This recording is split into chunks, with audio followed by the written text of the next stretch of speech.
다윗이 가세게 이르되 내가 고통 중에 있도다. 청하건대 여호와께서는 긍휼이 크시니 우리가 여호와의 손에 빠지고 내가 사람의 손에 빠지지 아니하기를 원하노라 하는지라. BC 200년 전 카르타고의 군사령관 한니발이라는 사람이 있었다고 합니다. 그는 역사상 최고의 군사 전략가로 전략의 아버지라고도 불리우는데요. 이러한 한니발이 4만 명의 군사를 이끌고 로마 원정에 나선 적이 있었습니다.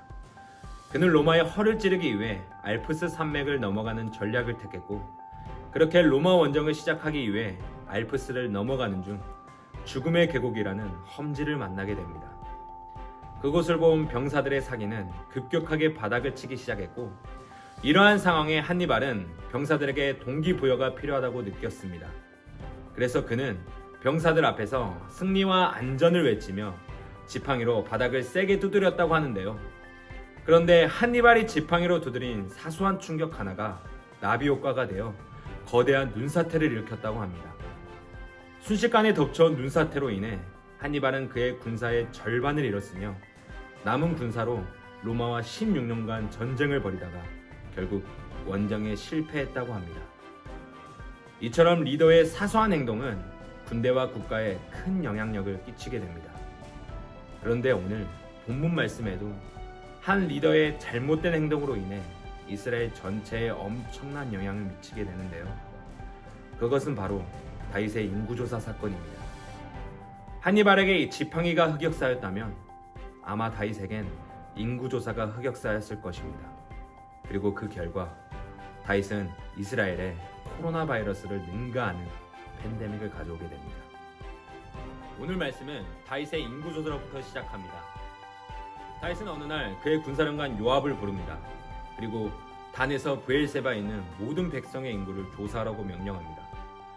단에서 브엘세바는 이스라엘 최북단과 최남단을 의미하는 두 지형으로 이스라엘 전체를 지칭하는 관용적인 표현입니다. 우리나라로 말하면 백두에서 한라까지 모든 인구를 조사했다고 말할 수 있겠죠. 그런데 이상하게도 성경은 오늘 이러한 다윗의 인구조사를 옳은 행동으로 말하고 있지 않습니다. 왜 그럴까요? 한 나라의 왕으로서 인구를 조사하는 것뿐인데 말입니다. 그리고 하나님은 이미 출애굽기에서 인구조사에 대한 율법도 주셨습니다. 그렇다면 이 문제는 인구조사 자체보다 왜 인구조사를 하는지에 대한 동기의 문제라는 것을 알 수 있습니다. 그리고 다윗의 군사령관 요압의 말에서 결정적인 힌트를 얻을 수 있죠. 다윗의 명령을 받은 요압은 이렇게 말합니다. 이 백성이 얼마든지 왕의 하나님 여호와께서 100배나 더하게 하사 내 주 왕의 눈으로 보게 하시기를 원하나이다. 그런데 내 주 왕은 어찌하여 이런 일을 기뻐하시나이까? 요압의 말 속에서 다윗은 자신의 기쁨을 위해 인구조사를 한 것으로 보입니다. 고대의 인구조사는 전쟁에서 칼을 사용할 수 있는 남자들의 숫자를 파악하는 행위였고, 이를 통해 국가의 전력을 확인하고 전쟁을 통해 과시하거나 대비하기 위함이었습니다. 다윗은 계속되는 전쟁의 승리 속에 마음의 교만이 찾아왔고, 결국 이러한 인구조사는 이스라엘의 전력을 과시하며 기뻐하고자 했던 다윗의 욕심이었습니다. 다윗의 인구조사는 조사 자체보다 동기의 문제였습니다.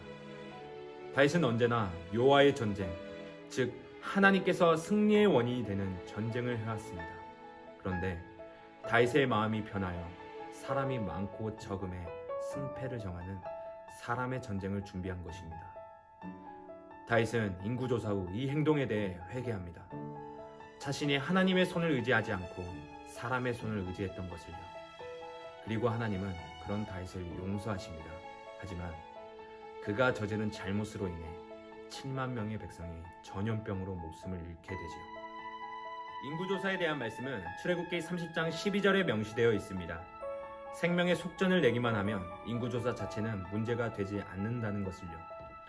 하지만 하나님은 오늘 다윗의 행동이 아닌 마음의 중심을 보셨습니다. 하나님을 의지하지 않고 사람의 숫자를 의지하려고 하는 그런 다윗의 마음.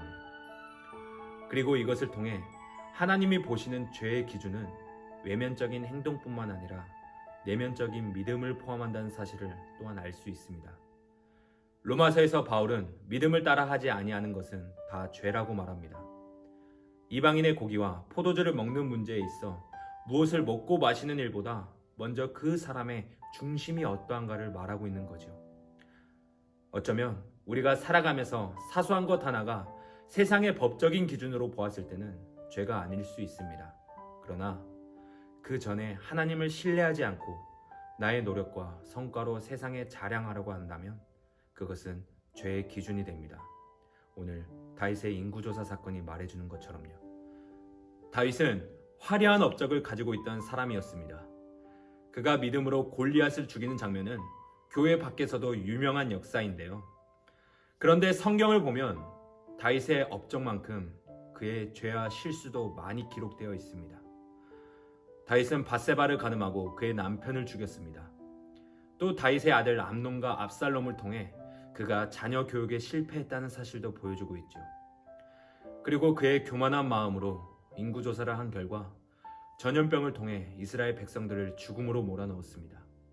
그럼에도 불구하고 다윗은 왜 하나님의 마음에 합한 자라는 명성을 유지할 수 있었을까요?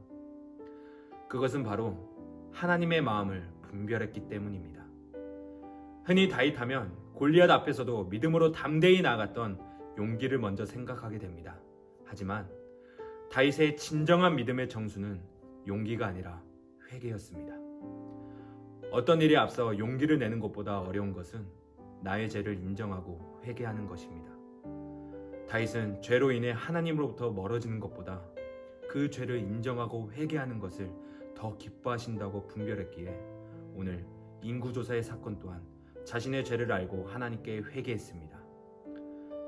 삶을 살아가다 보면 죄를 짓고 실수하는 것이 바로 우리 사람입니다. 믿음으로 살아가려고 발버둥 치지만 넘어질 때가 더 많지요. 그런데 그때마다 기억할 것이 있다면 그것은 그럼에도 불구하고 다시 하나님께로 돌이켜 회개하는 삶입니다. 이것이 바로 하나님의 마음을 분별하는 삶이자 믿음의 중심을 유지하는 비결임을 기억하길 원합니다. 다윗의 인생은 빛나는 업적과 참혹한 실수의 믹스매치였습니다. 그 화려한 업적만 놓고 보면 다윗의 삶을 깊이 음미할 수 없지요. 다윗의 업적만큼 그의 실수를 통해 배우는 것이 있습니다. 바로 하나님의 마음을 분별하여 죄의 자리에서 돌이켜 회개하는 것. 이것이 성경이 다윗을 하나님의 마음에 합한 자라고 말하는 이유가 되지 않을까 생각합니다. 오늘 이 말씀을 깊이 묵상하여 어느 곳에서든지 하나님의 마음을 분별하는 삶이 되기를 소망합니다. 그리하여 하나님의 마음에 합한 자라 칭찬받는 그런 회개의 삶이 한 주간 저와 여러분에게 있기를 간절히 소망합니다. 사랑의 하나님 아버지 감사합니다. 오늘도 우리에게 주시는 말씀을 통해 한 주간을 살아내길 원합니다. 하나님, 살아가다가 많은 죄의 유혹에 넘어가게 됩니다. 또 그런 죄 앞에 실수하여 넘어지기도 합니다. 하지만 그때마다 하나님의 마음을 분별할 수 있는 힘을 허락하여 주시옵소서. 그리하여 회개하는 마음으로 믿음의 중심을 지키는 모든 고등부 친구들이 될 수 있도록 도와주시옵소서. 감사합니다. 예수님의 이름으로 기도드리옵나이다. 아멘.